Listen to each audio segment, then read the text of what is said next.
Bismillahirrahmanirrahim. Alhamdulillah wassalatu wassalamu ala Rasulillah wa ala alihi wa ashabihi wa man walah. ولا حول ولا قوة إلا بالله نسأل الله عز وجل بمنه وكرمه أن يعلمنا ما ينفعنا وينفعنا مما علمنا ويزيدنا علما وهدى وتقوى إنه ولي على ذلك وقادر عليه. Baik, kita lanjutkan pembacaan kitab Nasihatil Linnisa karya Syekhah Ummu Abdillah Al-Wadi'iyah hafidhahallahu ta'ala. Sekarang kita membacakan bab hifdzul lisan wa fadluh, bab menjaga lisan dan keutamaannya. Qala Allah ta'ala wa asbagha 'alaikum ni'amahu zahiratan wa batinah. Dan Allah Subhanahu wa ta'ala telah menyempurnakan untuk kalian nikmatnya. Jadi Allah Subhanahu wa ta'ala telah menyempurnakan nikmat untuk hambanya, zahiratan wa batinah, baik secara lahir, baik nikmat lahir maupun nikmat batin. Betapa luasnya nikmat Allah, betapa banyaknya nikmat Allah yang Allah berikan kepada kita, yang andai kata kita menghitung nikmat Allah, maka kita tak akan sanggup untuk menghitungnya. Wa yaqulu ta'ala, Allah ta'ala berfirman, wa in ta'uddu ni'matallahi la tuhsuha. Dan jika kalian hendak menghitung nikmat Allah, tidaklah dapat kalian menghinggakannya, tidaklah kalian dapat menghitungnya. Dan di antara nikmat yang sangat agung yang Allah berikan kepada kita adalah nikmat lisan. Karena dengan lisan inilah kita bisa berbicara. Dengan lisan inilah kita bisa mengungkapkan isi hati kita. Dengan lisan inilah kita bisa merangkai kata-kata. Al-lisan akramallahu bihi abdah. Dengan sebab lisan inilah Allah Subhanahu wa ta'ala memuliakan seorang hamba. Wa ja'alahu yu'abbiru amma fi nafsih. Dengan sebab lisan inilah Allah Subhanahu wa ta'ala menjadikan kita bisa berbicara, mengungkapkan apa yang ada di dalam hati kita. Ini adalah sebuah kenikmatan yang sangat agung, sebuah kenikmatan yang sangat besar. Bagaimana andai kata Allah Subhanahu wa ta'ala tidak jadikan kita, ataupun kita tidak mampu berbicara, sulit untuk mengungkapkan kata-kata, sulit untuk menyampaikan apa yang ada di dalam hati kita. Tapi subhanallah, kita dengan mudahnya bisa berbicara. Dan ini adalah salah satu karunia Allah Subhanahu wa ta'ala yang wajib kita syukuri. Jadi dengan sebab lisan inilah seorang bisa mengungkapkan apa yang ada di dalam hatinya. Allah Subhanahu wa ta'ala berfirman, Ar-Rahmanu 'allama al-Qur'an, khalaqal insana 'allamahul bayan. Rabb yang Maha Pemurah, 'allama al-Qur'an, yang telah mengajarkan Al-Qur'an. Khalaqal insan, dialah Allah yang telah menciptakan manusia. 'Allamahul bayan, dia Allah Subhanahu wa ta'ala yang telah mengajari manusia pandai berbicara.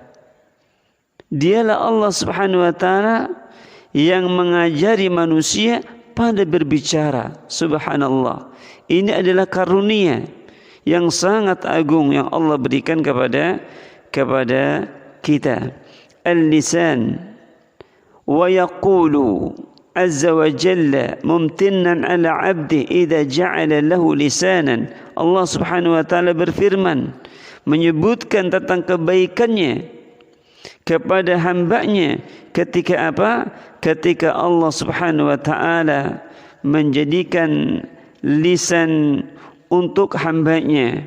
Allah Subhanahu wa ta'ala berfirman, alam naj'al lahu 'ainain wa lisana wa syafatain. Bukankah kami telah memberikan kepadanya dua buah mata? Subhanallah, dengan kedua mata ini kita bisa melihat. Kita bisa melihat pemandangan yang indah, pemandangan yang menyejukkan hati kita. Wa lisana wa syafatain. Begitupun juga Allah Subhanahu wa taala telah menjadikan lidah ataupun lisan, wa syafatain, dan dua buah bibir, sehingga dengan satu lisan, dengan dua buah bibir kita dapat bicara dengan bimbingan Allah Subhanahu wa taala. Al-lisan qad yarfa'u sahibuhu bisababi ila a'la darajat. Lisan ini bisa mengantarkan pemiliknya ke derajat yang paling tinggi, manakala lisan tersebut ia gunakan untuk perkara-perkara al-khairiyah, untuk perkara-perkara yang baik. Seperti apa? Seperti lisan kita gunakan untuk memperbanyak doa kepada Allah Subhanahu wa taala.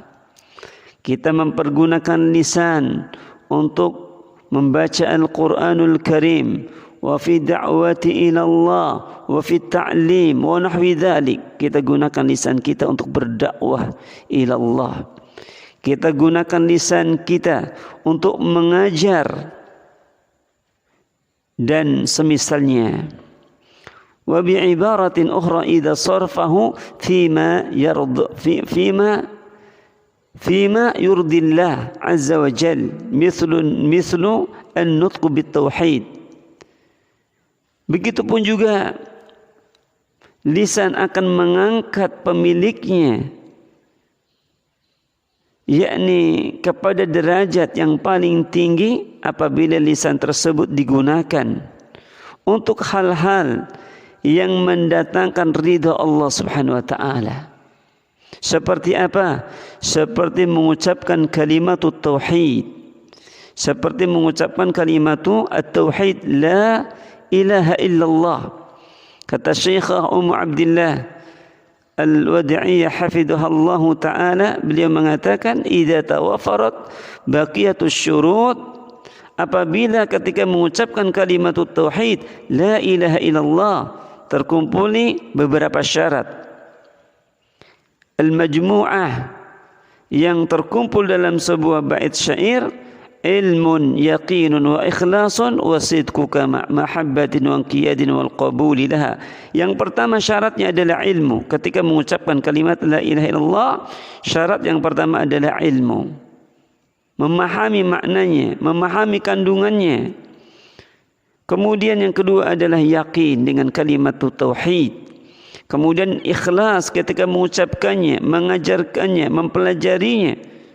Yang keempat adalah jujur. Yang kelima adalah mahabbah, cinta.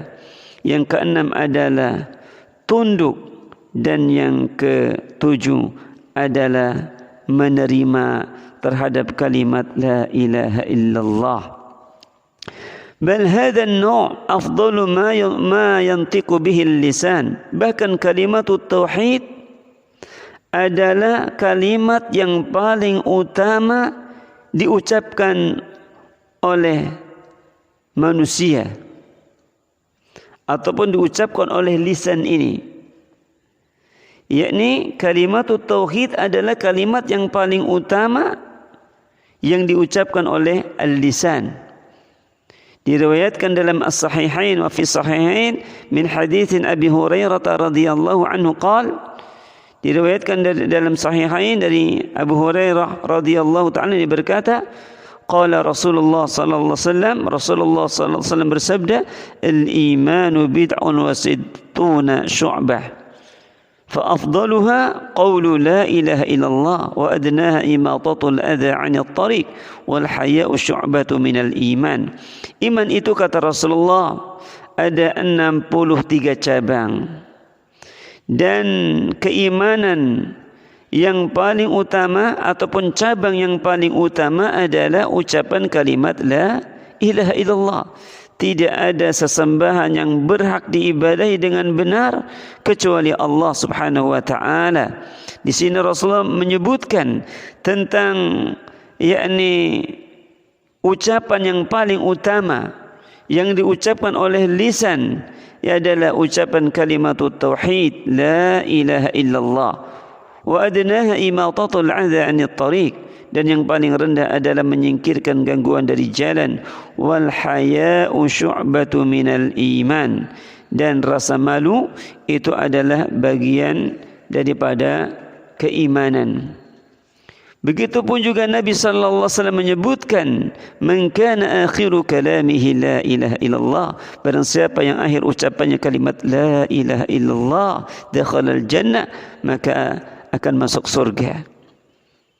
Maka kalimatut tauhid ataupun mengucapkan kalimatut tauhid ini adalah satu kemuliaan yang ketika diucapkan oleh lisan seorang hamba, karena kalimatut tauhid adalah syarat mutlak masuk surga.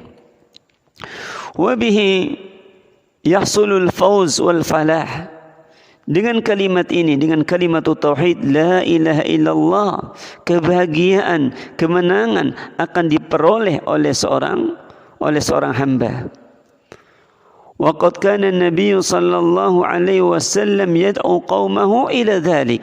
Dahulu Nabi sallallahu alaihi wasallam berjuang, menyerukan, mendakwahkan kepada kaumnya untuk kembali kepada kalimat la ilaha illallah. Qulu la ilaha illallah tuflihu. Ucapkan kalimat la ilaha illallah, pasti kalian akan beruntung. Hadis ini diriwayatkan oleh Ibnu Huzaimah dari Tariq bin Abdullah bin Al-Maharibi, dan hadis ini terdapat di dalam As-Sahihul Musnad. Ini yang pertama, yakni dengan sebab lisan yang mendatangkan ridha Allah Subhanahu wa taala, manakala lisan ini kita gunakan untuk mengucapkan kalimatut tauhid. Dan yang kedua, yakni untuk memperbanyak zikir kepada Allah Subhanahu wa taala. Kita pergunakan lisan kita untuk memperbanyak zikir kepada Allah Subhanahu wa ta'ala.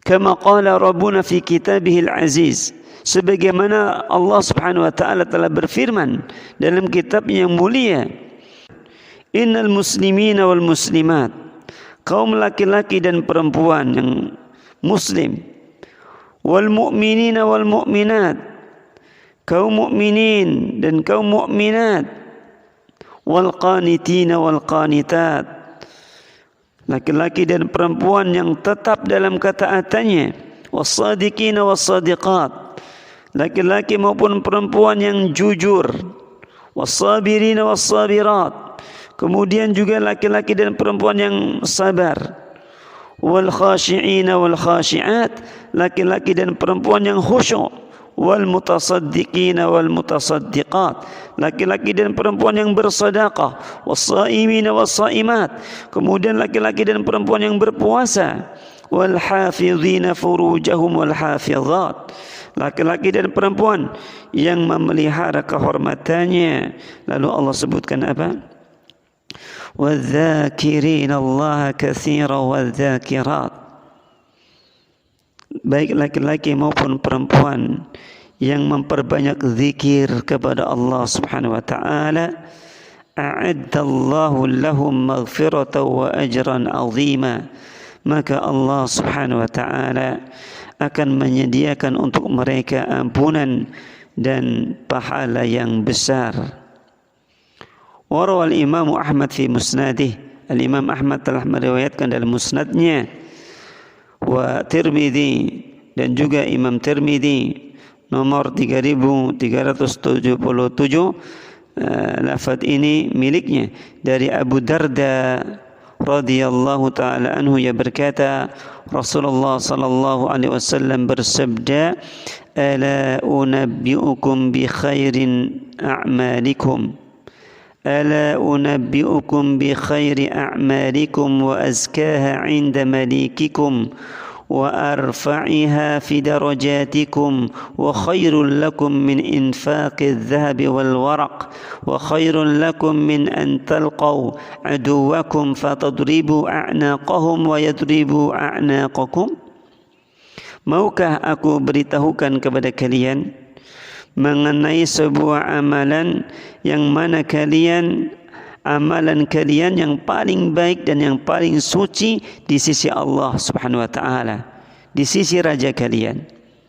Sebuah amalan yang paling tinggi derajatnya, lebih baik bagi kalian dibanding menginfakkan emas dan perak. Dan juga satu amalan yang lebih baik bagi kalian dibanding bertemu dengan musuh, kemudian kalian memenggal leher mereka dan mereka memenggal leher kalian. Maka kata para sahabat menjawab, bala ya Rasulullah, tentu wahai Rasulullah. Kemudian Rasul menyebutkan satu amalan yang istimewa, yang paling utama. Apa kata Rasulullah? Zikrullah, memperbanyak zikir, berzikir kepada Allah Subhanahu wa taala. Qala Mu'adz bin Jabal radhiyallahu an, Mu'adz bin Jabal berkata, ma syai'un anja min adzabillah min dzikrillah. Tidak ada sesuatu yang lebih dapat menyelamatkan dari azab Allah Subhanahu wa taala dibanding zikir kepada Allah Subhanahu wa taala. Hadis ini juga tercantum dalam As-Sahihul Musnad. Wallahu taala a'lam bishawab. Insyaallah nanti kita lanjutkan, yakni al-lisan yang kita pergunakan yang akan mendatangkan ridha Allah Subhanahu wa taala. Di antaranya adalah istighfar, memperbanyak istighfar, kemudian amar ma'ruf nahi munkar, kemudian mengucapkan kalimat-kalimatut thayyibah, kemudian menahan diri dari menyakiti orang lain dan kejahatan lisan. InsyaAllah kita akan sebutkan pada pembahasan berikutnya. Wallahu ta'ala a'lam bishawab. Wa sallallahu ala nabiyyina Muhammadin wa ala alihi wa sahbihi wasallam.